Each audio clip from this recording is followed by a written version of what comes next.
गटामध्ये त्या ठिकाणी असे राखीव हे असतात, त्यात काही नवीन नाही आहे. हा नियम वर्षानुवर्षाचा आहे, त्याच्याप्रमाणेच ते काम होतं. सर्वसामान्यांना ही घरं 30 लाखांमध्ये दिली जात आहेत आणि आमदारांना 9 लाखांमध्ये दिली जात आहेत. नाही, मला माहीत नाही असं काही असेल असं मला वाटत नाही आहे. कारण आमदारांकरता जरी कोटा असला तरीसुद्धा ते उच्च उत्पन्न गटातली असतात. तरी आपण जी म्हणताय ती माहितीच्या संदर्भात मी आज विचार. सर, एक मुद्दा असा होता की विरोधी पक्षांकडून आंदोलन जे केलं जातं त्यात सातत्य दिसत नाहीये.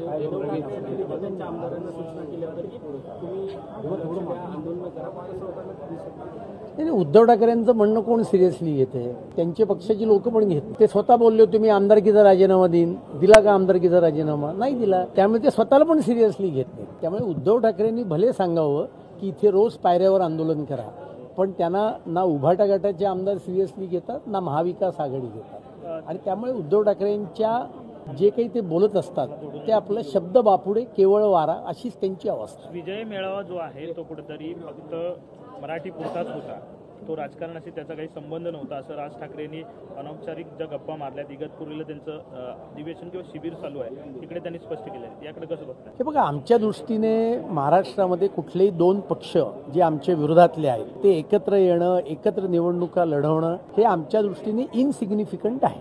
भारतीय जनता पार्टी महायुती ही महाराष्ट्रामध्ये सक्षमपणे काम करते.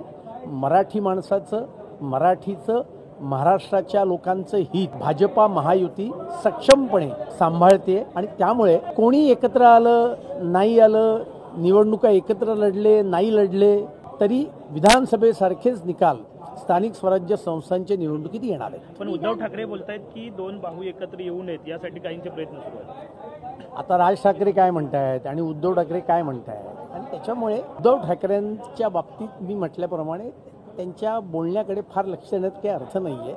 जर का एकत्र यायचं तर या एकत्र. याच्या आधी एकत्र यायला जाणं कोणी थांबवलं होतं? ते काँग्रेसबरोबर गेले, महाविकास आघाडी स्थापन केली. आता संजय राऊत म्हणतात महाविकास आघाडीची गरजच नाही आहे. आणि त्यामुळे उद्धव ठाकरे हे काहीही बोलण्याकरता आता प्रसिद्ध झालेले आहेत, एवढंच त्याचा अर्थ आहे. पण त्यांनी असंही म्हटलं आहे की कुठेतरी महाविकास आघाडीच्या बैठका इथं होत नसतील तर इंडिया आघाडीची पहिली आता बैठक होणं गरजेचं आहे. किती लाचारी करण्याची पाळी आली.